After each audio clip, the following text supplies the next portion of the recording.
Hello and welcome to our next Episode episode. Yeah. of Radical Connection. So our topic for today addresses something that triggers a lot of people, and it's mostly rooted in misunderstandings. It has to do with whether you should be in communication with others of the opposite gender, and when do you Mm-hmm. call a dating relationship or just being friends. Let's Mm-hmm. talk about it. Yeah. So we'll share a little bit about our own story here and there as it applies, but basically to address some of the common concerns that come up when we tell people to keep their options open until the point of commitment, they hear something different from what we actually mean.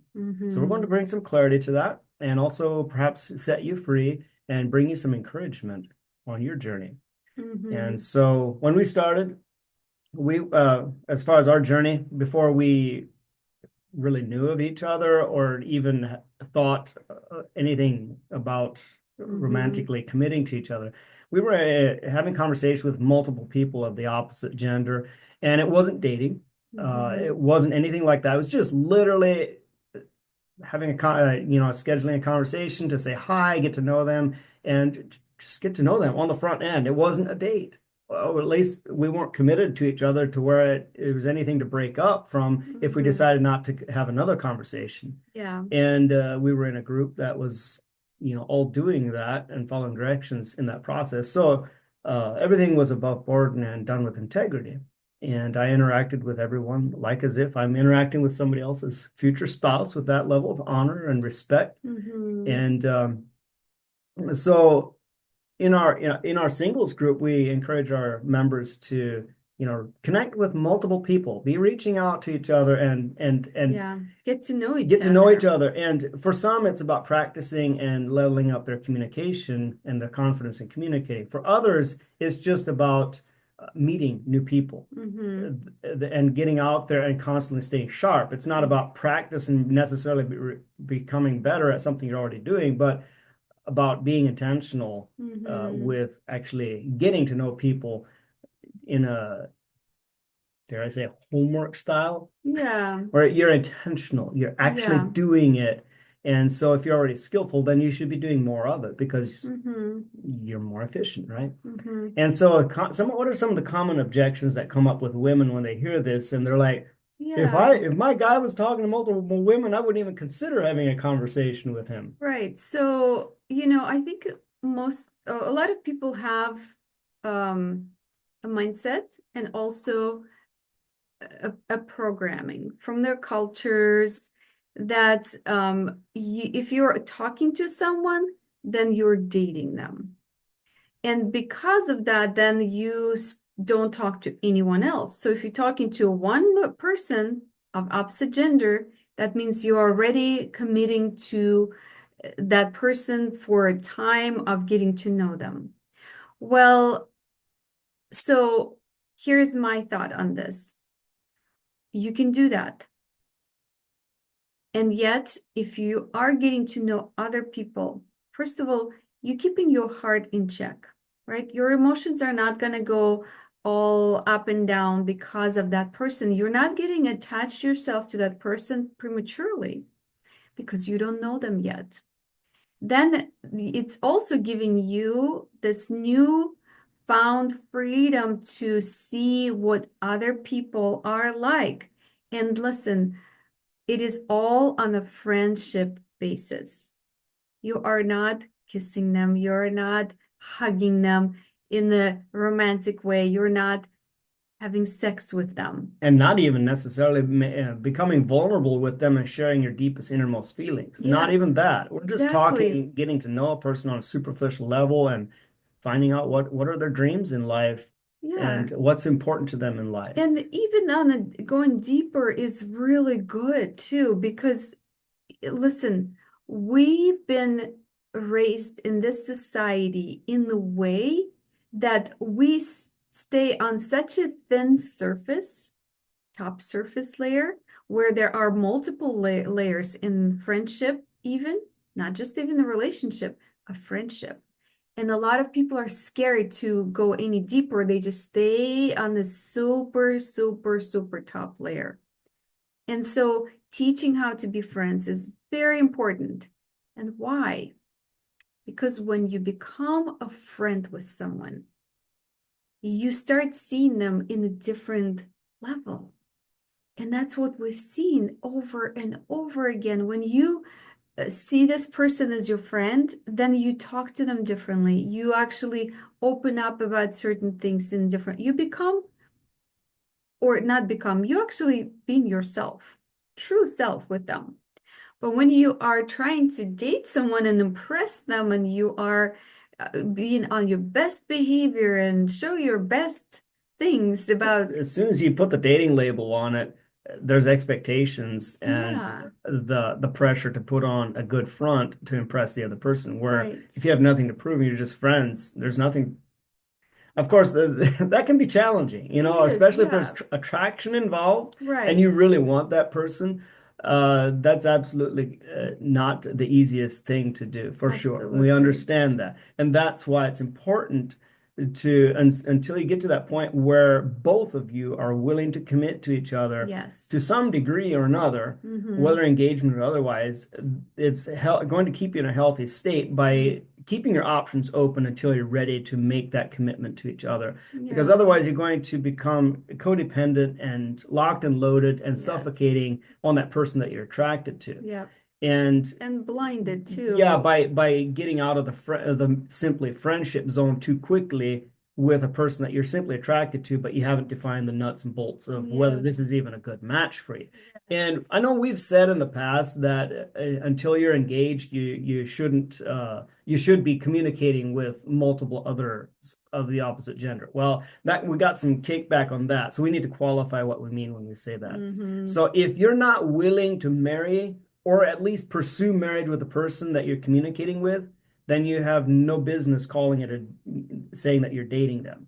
You Mm-hmm. should be merely in the no expectations friend zone if you're Mm-hmm. not willing to at least consider pursuing marriage with this person. Yeah. At that point, you're definitely still in the stage where you need to keep yourself spread out and not too deeply emotionally connected and involved with that single one person. Mm-hmm. So I just want to clarify that. Now, if you get to that point where, you know what, I want to pursue this person or be pursued by this person for the purpose of marriage or engagement, then yes, communicate with each other and you start dedicating more of your time to each other. Absolutely. Yes. Mm-hmm. But does that mean you have to cut out all the other friendships that you have? Well, not necessarily. You then as a couple, your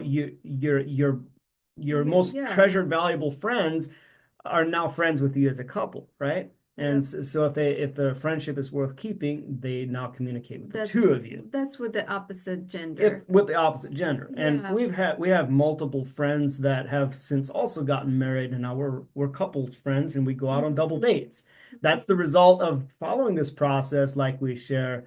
Yeah. And you know, if everything we've shared up to this point is still triggering to you, or you're like, whoa, that's I don't know about that, then we need to look at something else. And Yeah. it comes into the trauma and the pain Yes. and the woundings Yes. of past relationships Mm-hmm. that created a scenario and a story that Mm-hmm. is painting a picture of your future moving forward. Yes. So you'll want to look into digging into and and receiving healing for these things. Maybe you think you Mm-hmm. don't need healing. Maybe you already think you're in a healed state. Well, then you're lying to yourself because Yeah. there's no human on earth that doesn't have something that still needs to be healed from the Lord's perspective. So Mm-hmm. it's if you do identify with, oh, I've already arrived, then my gentle admonishment is humble yourself before the Yeah. Lord and ask him to reveal to you what Yes. needs to be healed. Trust me, he will show you the areas of your heart that still need work and need healing, Mm-hmm. that will open you up to be able to even communicate with other people of the opposite gender and not have the trust issues and the fear of loss and just the whole Mm-hmm. thing. And I see this happen a lot from people that come out of narcissistic relationships or the victim mindset. Yes. And the Yes. number one thing I've noticed, by the way, of people that come that leave a narcissistic relationship, if they hold a judgment towards the narcissist, they themselves take on the attributes of the narcissist. You Mm-hmm. become what you judge, Mm-hmm. whether in extreme victimhood or just outright narcissism to begin with. So Yeah. be mindful that you are forgiving and releasing that person who created you great drama, pain, and chaos Yes. from a narcissistic perspective. Because if you judge them, you're going to then open yourself up to become that. So you don't Mm-hmm. want to do that either, Mm-hmm. because that'll keep you in perpetual state of chaotic relationships moving Yes. forward. And a lot of people that have come from, these painful relationships, they can't fathom the idea of themselves or their significant other communicating with anyone else. Well, that's just lack of trust and pain and wounding from past Mm-hmm. relationships filtering that. We didn't have that story. Mm-hmm. So we didn't have that to necessarily deal with. And so that's why our process worked so well for us, is we Yeah. approached it from a healed perspective and a healed state of complete trust, and there wasn't Mm-hmm. any issue. Yeah. So let Yeah. me ask you this. Did you ever feel dishonored by the fact that I was communicating with other ladies back in the day before we were married? Not at all, because it was all on the friendship basis, right? When we start communicating, we knew that there is no expectation. We're learning how to go deeper and get to know people as friends, okay? And I know for some of you it seems foreign what we're sharing, but if you go back in time, how it used to be, back in the 1800s, even the beginning of 1900s, um, a lot of times youth and singles would get to know each other in a group setting, and they would have different options. They would see behaviors of different people that they're considering. A lot of times their parents maybe even talk to each other and discover that, oh, that could be a good fit for our child to marry so and so. And then they would bring them into the house to just introduce that person in the family setting, in the group setting. And so, if you're in school, if you're in the youth groups, if you're in college, you get to know people just as a person. Okay. And then, so when we were communicating, we had no expectations towards each other. I was communicating with multiple men, he was communicating with multiple women, again, on a friends I basis. wasn't dating them. I wasn't even in a No, relationship with not them. at all. It was So, just I was just getting to know a variety of women to figure out what I want yeah, and make friends in the process. yeah. And There's then when no breakups involved. when we start discovering so many things that were aligning in both of us, and that's when we start thinking, oh, that could be a good fit there. And when we actually met in person as friends again, we were not dating, as Emphasis on friends. we met in person. We met in person. So, as you know, we actually met each other for the first time online, talking to each other through video messages and then sometimes on the phone. And we didn't consider it a true blue committed relationship until No, after we'd met. yeah, we've met in person as friends to see how we can actually get along with each other in person so that we can make a decision if we want to pursue the Hmm. next step. And then after we did, we spent the weekend together again as friends. We had nothing intimate at all. It was just friendship because, listen, for us, it's so important who we marry because we know the rest of our lives is going to be shaped by the person that we Hmm. marry. Because most of you know, whoever you surround yourself with, you become like them. And a lot of times, or in the as a friends, as who you're choosing, but the spouse is your closest person. So you gotta be super, super duper, intentional about that. Yeah. Now I have a question for you. Yeah. The concern came up that when I speak about or testify about my journey of communicating with a few girls that I did have hopes and dreams at that time. Yeah. One girl was from India, which was 2 years before I even knew you existed. Yeah. And another one was a girl, a wonderful lady. She's now happily married, Yeah. and we officiated their wedding. A lovely Who couple. They who have a I've met too. beautiful little girl.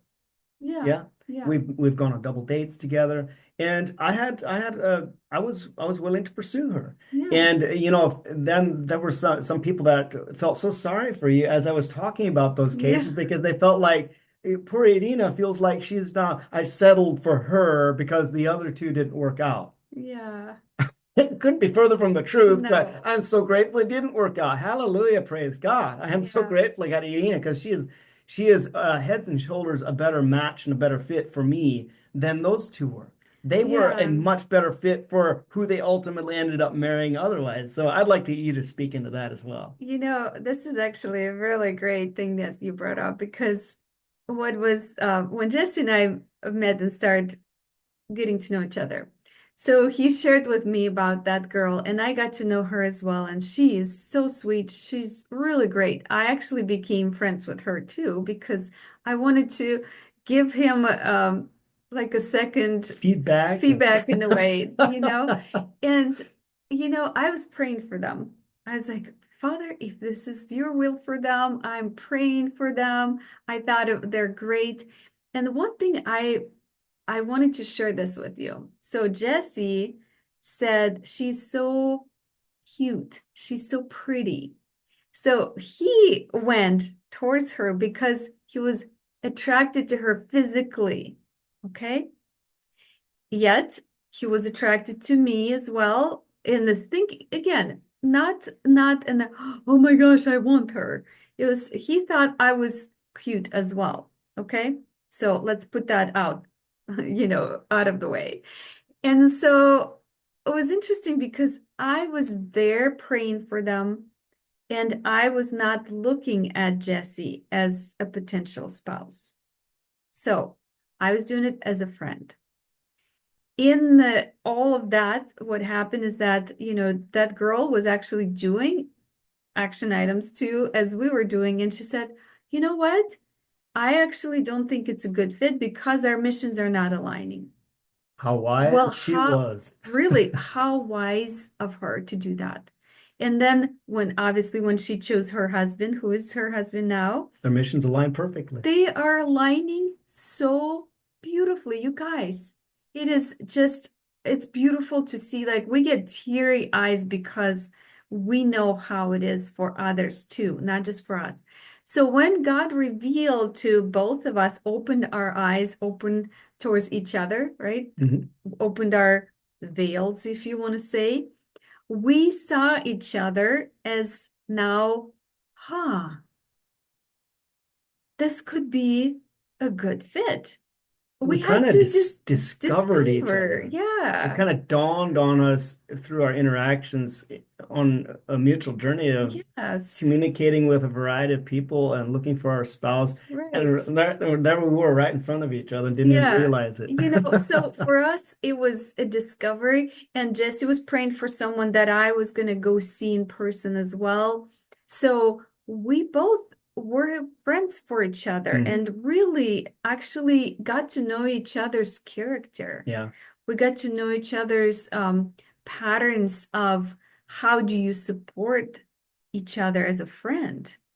And to us, that was very important to see because then now as spouses, we know how each person is supporting another, Yeah. right? I'd also like to speak into the process that we use to help singles get married, which has, by the way, Yeah. helped at least 100 or more couples Yeah. find each We other. lost track of how Yeah, we're many. starting to lose track how many couples, applied some element or some degree of the process, some Hmm. more than others, Yeah. because there's always, the outer fringe that are DIYers. They apply what we share, and others are like go whole hog and they plug in with mentorships and retreats and everything, and Hmm. they got married. So there's a variety of levels of engagement.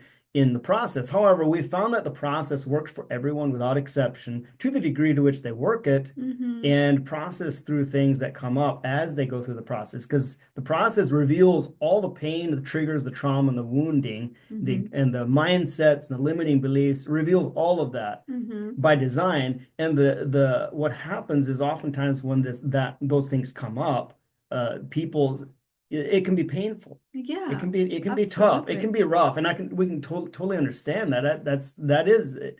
It is some of the stories that people share and or past relationships that some of you come out of is traumatic beyond comprehension for me. I can't even fathom what that would be like. Mm-hmm. And but yet we do know that the ones that have successfully gotten married through our process were the ones that pushed through that. And Mm-hmm. instead of making excuses and saying, "Oh, this process isn't it's not for everyone, it's not for me, or it's not working." No, instead they actually pushed through Yeah. and dealt with whatever it was that was coming up.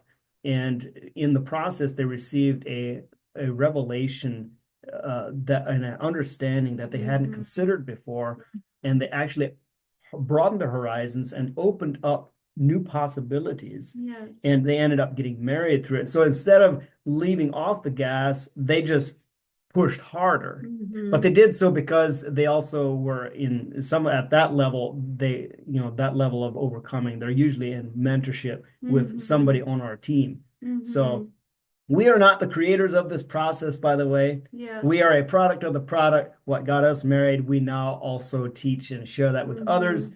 And so there's Carlos and Chantel Campos are the ones who taught us this process, and they used it to help us get married in our 40s. And they, over the past 4 years, have been coaching and training us to do the same. And Yeah. so now we're carrying the baton on and blessing as many singles as we can. Yes. So if this is you and resonates with you, hey, we would love to get to know you and hear your story and Yes. see what your next news story could be. Yeah. So hopefully this answered a lot of your questions. If you have more questions, put in the comments, please. We would love to get back to you, I guess, in the different areas too. And just know that this process is beautiful and it shouldn't be foreign to us, especially us as believers. And as I mentioned before, is choosing your spouse is very important. We shouldn't do it lightly. We should do it intentionally, get to know people so that when we choose them, it's for life. And both people are committed and they know that they're, equally yoked Hmm. in many areas. So blessings to you, and we'll see you next time.